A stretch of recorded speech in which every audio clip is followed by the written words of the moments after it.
Israel, kind of a quick turnaround, right? 5 months, the instant rematch. I'm just curious kind of what this time has been like for you. You know, has it been like a fun challenge or a frustrating time? What's the preparation been like? The last 5 months, well, Christmas was the first time I enjoyed Christmas with my family in, 3 years probably. All of us together in the same house, doing regular folk shit. And New Year's, I actually enjoyed it, got crazy. Still working, getting stronger, but like, kind of like unsubscribe from all the fight shit, you know. But yeah, from then on, I just been working. I've always been working. Never really took my foot off the gas, but I just, let my hair down a little bit. You feel like that was necessary? I mean, we hear a lot about, right, like the pressure of being a champion and all that it entails. There's always pressure, bro. There's always pressure. I'm Israel Adesanya. There's always pressure on me. But yeah, I still don't. I don't feel that. Oh, the pressure is off my shoulders or anything. There's more pressure on me now, because I'm me. I'm not him. I am me. So yeah, there's always gonna be that. But again, like I said, since my debut, pressure makes diamonds, and I'm gonna shine. Nice. What do you take out of the last fight, right? Because it was a great performance from you, except for one moment, and that's what changes the result. So how do you break down a fight like that, knowing that there were good things, but you still didn't get what you wanted? How do I break down a fight like that? I know what works for me. I know how I can beat this guy. I know every time I fight this guy, I'm dominating him, I'm beating him, and then he has this special ability to recover and put his foot on the gas. So I have to find a way to take him out of the driver's seat, which I will.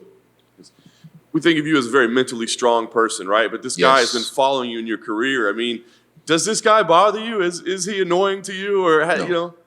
It doesn't bother me. It doesn't annoy me. I focus on me. I don't focus on anyone else. When it's time to fight, I focus on who's in front of me. Most times, I'm always peeking around the corner. Even you guys know I set up my next fight sometimes on the slide. But this time, I have no idea what's next. I haven't even looked around the corner. I've just had my targets, my sights right on this guy, dead between the eyes. That's the last thing for me. You just said it. You don't know what's next, but I think a lot of people are asking you beat him. Do you got to beat him again? Do you want to beat him twice in a row? Actually, same thing. I don't know what's next. I focus straight on this fight. Everything on this fight. I've put everything. Anything that doesn't help with this fight, the last 4 months or whatever it's been, I've cut it out. I've removed it. Everything has been focused strictly on this fight. Israel right here. On your vlog, you had said that you feel better. You felt like better than you normally do at certain parts of this week, and you were ready to go like maybe Monday, Tuesday, whatever, when you still had all this media. So what did you attribute that to? Like you just felt better than you did normally so earlier in the week? Preparation. My body's ready to go. My body's already dropping weight. Dropping weight like an excited dog outside a dog park in the car. So I have to kind of tell it to chill, stay, heal. We'll release soon, and soon I'll be unleashed. In Perth, when you were the guest fighter backstage, I asked because every your past few fight weeks, you had this theme that you said you were obviously you had the Jigsaw theme, the Undertaker theme. You said you'll know closer to the fight what your theme of this week would be. Have you thought of anything like that? Theme.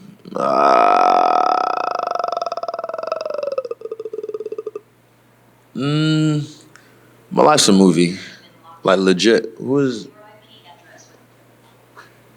Sorry, it's just distracting. Theme. Honestly, I'm the hunter now.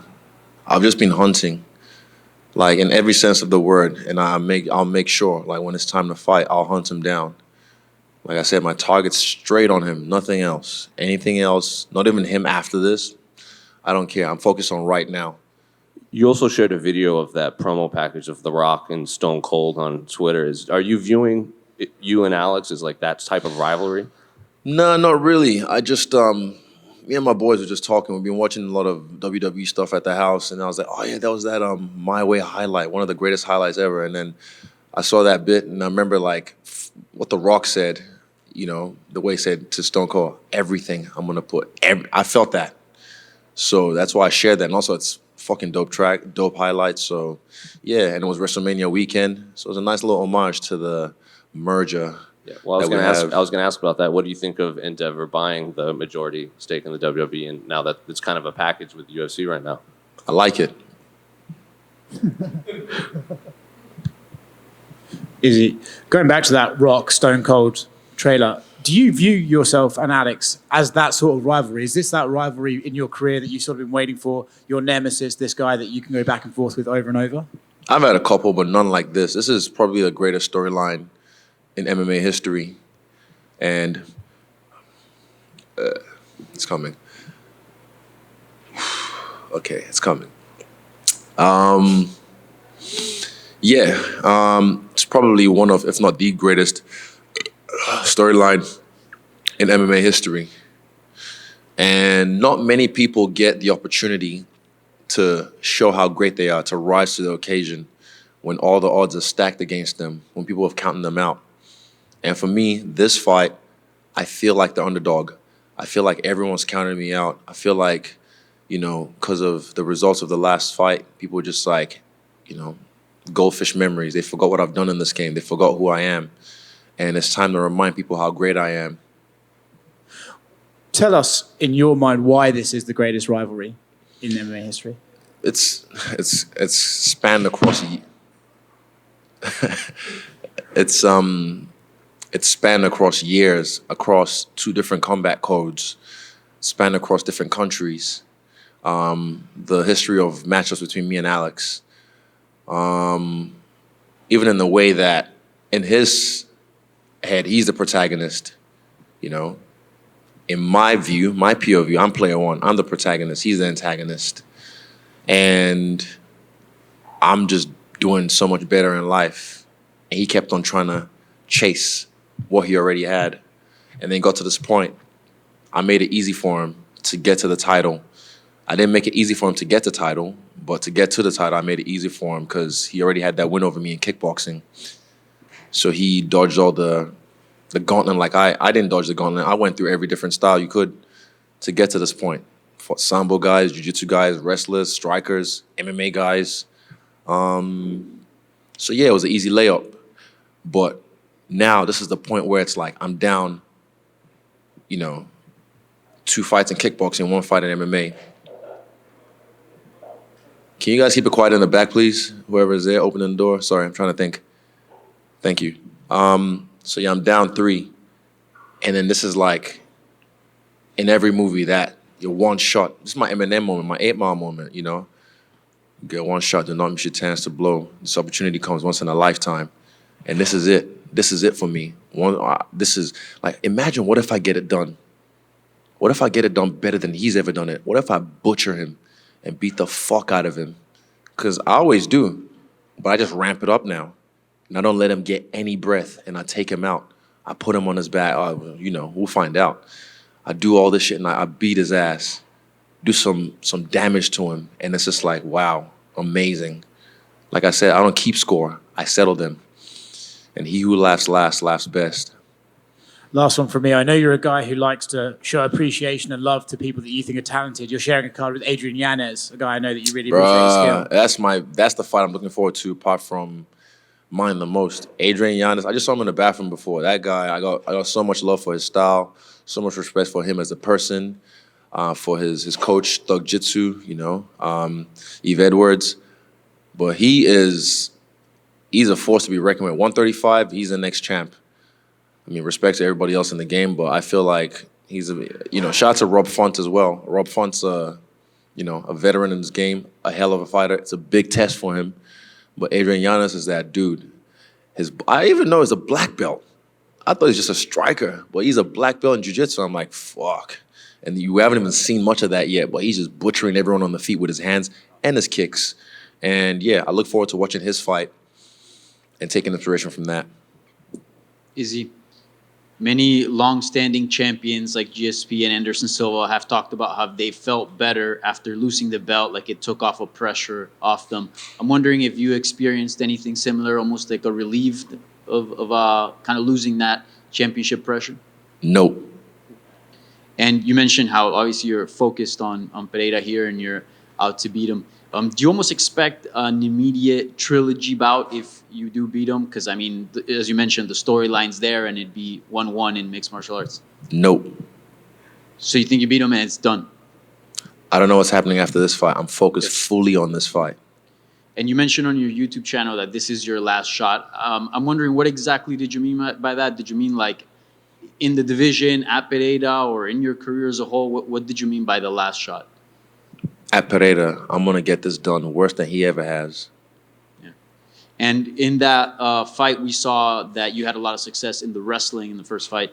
I'm wondering, how do you shape the game plan around? Because this is not kickboxing anymore, right? This is mixed martial arts.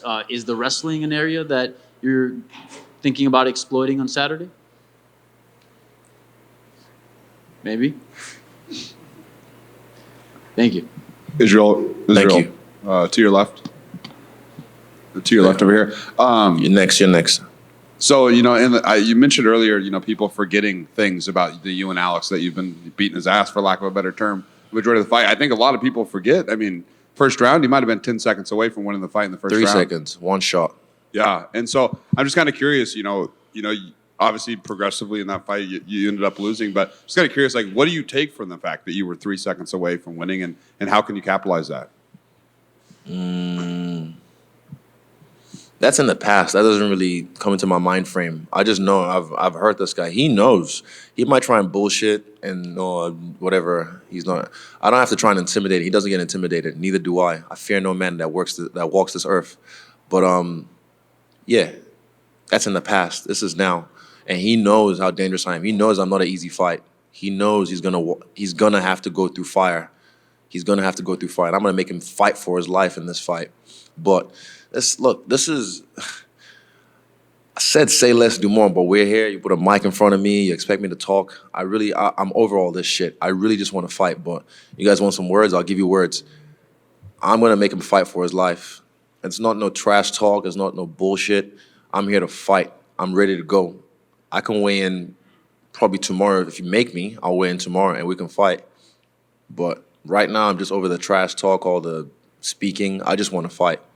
Perfect. And then, yeah, you made a mention earlier that you feel like the underdog in this fight. And I asked you before the fight in Madison Square Garden your take on being a favorite, and you said that you should be the underdog. And I'm just curious, do you embrace this? I mean, you said earlier the Hunter thing. Do you embrace this? Do you like this spot that you're in? Yes.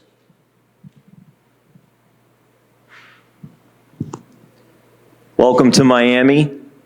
This is Bless a big you. fight. Thank you. First time in 20 years UFC's in Miami. You're in the main event. Big show. What are your thoughts of being a part of this event and being here in South Florida and Miami? Last time I was here was 2015, and I had a really good time with the Black Zillion teams, Henry Hooft.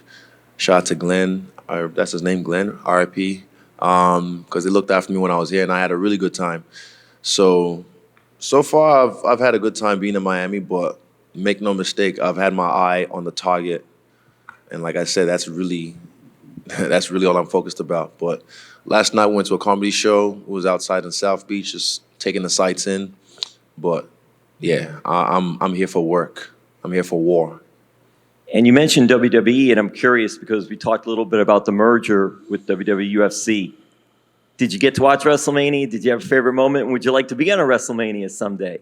I did not watch WrestleMania, no, but I saw highlights. And yeah, I'd like to even just attend one. That would be a family event with my family, take them out to WrestleMania one day. But if I happen to jump over the barrier, grab a steel chair and smack someone across the head, that'll be fun too. All right, thank you. Hey, Israel. Go ahead. Oh no, you go. You're on. Yeah. So we're from Brazil. You have a lot of fans in Brazil. People appreciate your style. They enjoy watching you fight. Right now, it just happens you're fighting your guy. But how do you see Alex as an opponent? And just send a message to your fans in Brazil. I love my Brazilian fans. Even when I was out there, they love me. The favelas love me. They can relate to me. They understand what I've been through. But again, I'm fighting one of your own. But yeah, he's a great opponent. Make no mistake. I know how great he is. This is what makes this fight great. And he knows how great I am, no matter how much they try to undersell it to you. They understand who they're fucking with. They understand who they're messing with. They know this is not going to be easy. And they can try and bullshit their way through it, but I know they're a smart team. But hey, if they want to underestimate me, I welcome it. But me and Engage will make a Brazilian shirt, a shirt dedicated to our Brazilian fans after this fight, just to show appreciation to Brazil. So, obrigado. Thank you. Easy. After all the studying of your last fight and the preparation for this fight, what would you say that's going to be the most important adjustments that you got to do to take the win this time? The most important adjustment.